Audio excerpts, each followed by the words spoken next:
Shabbat Shalom Umvorach Beshem Hashem Naaseh Venatzliach. Pour ce Shabbat très spécial, dernier Shabbat de l'année juive, celui qui clôture les 12 mois que nous, plutôt 13 mois je dirais, puisque c'était une année bissextile, que nous venons de traverser à travers une guerre qui depuis le 7 octobre ne cesse de s'allonger, de grandir. Pour ces deux parachutes qui se lisent toujours, surtout Nitzavim, avant Rosh Hashanah. Et on constatera un point essentiel qui relie ces deux parachutes. Le fait que la Torah ne cesse de nous rappeler de ne pas oublier de pratiquer la Torah et les mitzvot pour le meilleur de nos vies.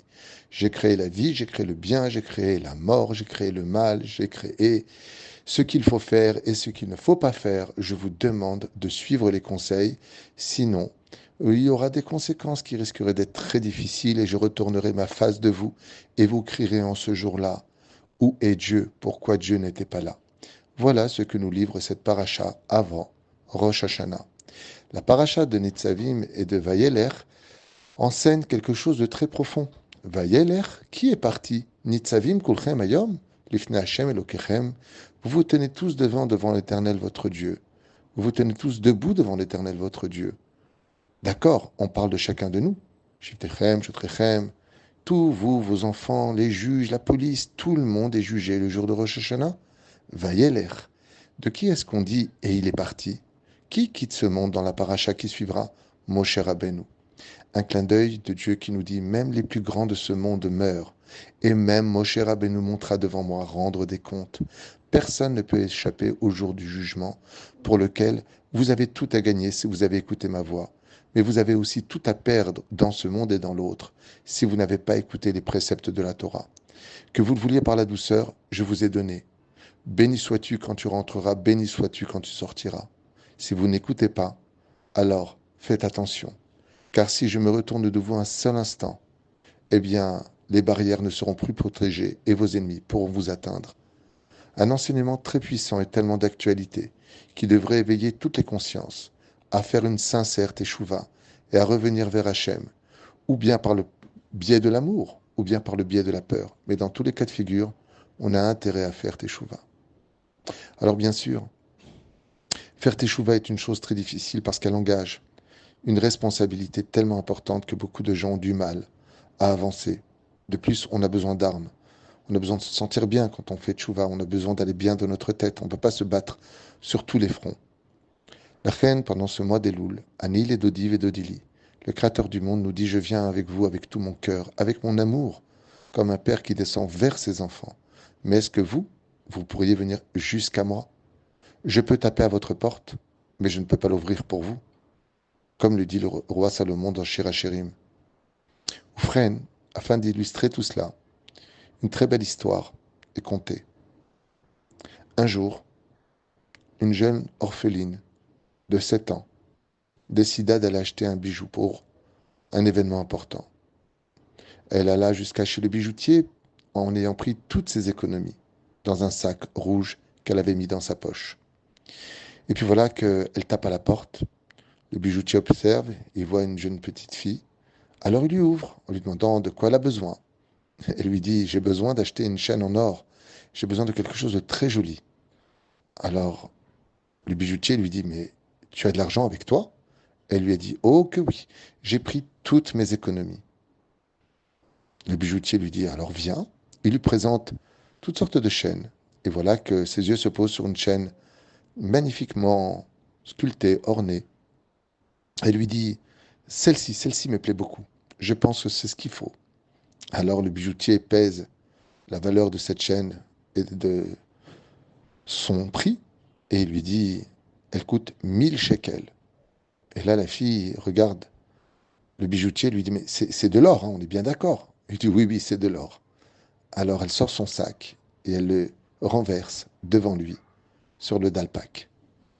Et voilà ce que le bijoutier la regarde et elle compte doucement ses pièces. Et elle arrive à peine à 28 shekels, très loin du prix, même pas 10%, même pas 10% de la somme des 1000 shekels. Et là, elle s'arrête et elle dit: ah, mince, je n'ai que 28 shekels. et vous avez dit 1000 shekels. Il lui dit, oui, mais je t'avais demandé, est-ce que tu avais de l'argent? Et elle lui a dit non. Mais en réalité, tout ce que j'ai amené avec moi, ce sont toutes mes économies de toute ma vie. On est très pauvres parce que j'ai perdu mon père et ma mère, qui sont morts de la maladie, à 1 an d'intervalle, et j'avais tellement besoin de cette chaîne. Alors elle ramasse toutes ces pièces, elle les remet dans son sac, son petit sac rouge, et puis elle le met dans sa poche. Puis voilà qu'elle vient pour partir, et le bijoutier lui dit, mais pourquoi as-tu tellement besoin, tu es si jeune, d'une chaîne en or? Et elle lui dit avec un grand soupir et les larmes aux yeux, parce que ma grande sœur, aujourd'hui, elle fait son anniversaire ce soir, et elle s'occupe de nous, c'est elle qui nous couche le soir, c'est elle qui nous apporte tellement d'amour. Elle joue le rôle d'une deuxième maman pour nous. Et je voulais tellement la remercier, tellement lui faire plaisir, que je voulais lui acheter une chaîne en or, parce qu'elle en avait une avant, mais elle s'est cassée et elle ne la retrouve plus. Alors je voulais simplement lui offrir cette chaîne. Elle baisse la tête, elle vient pour ouvrir la porte et lui dit, Banco, viens avec moi. Il lui sort la chaîne, il lui met dans un très joli paquet, dans la boîte, avec un papier cadeau.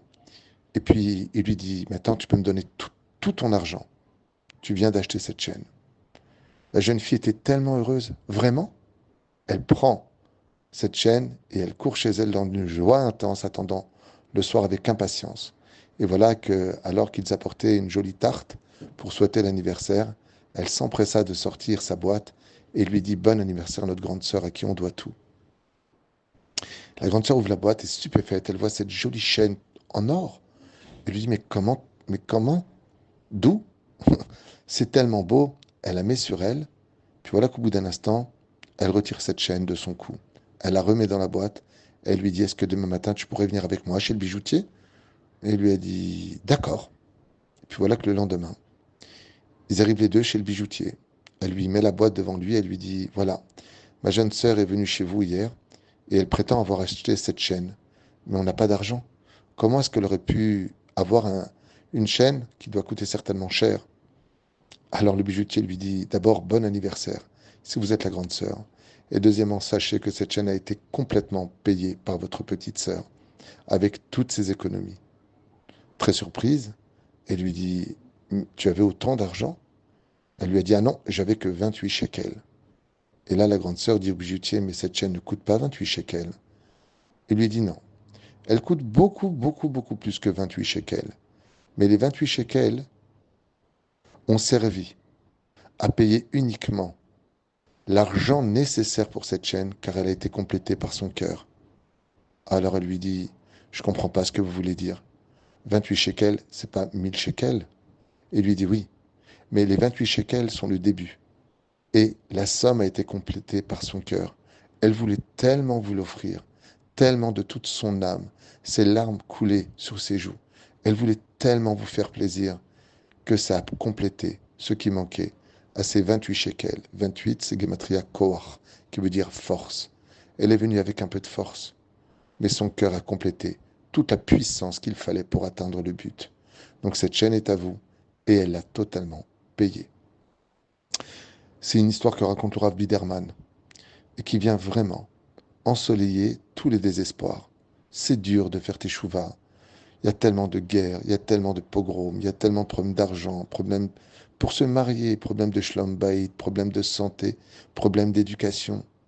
On est frappé sur tous les fronts, haï de partout. Et en plus, fais teshuva et fais attention, ça fait beaucoup. Hachem nous dit non.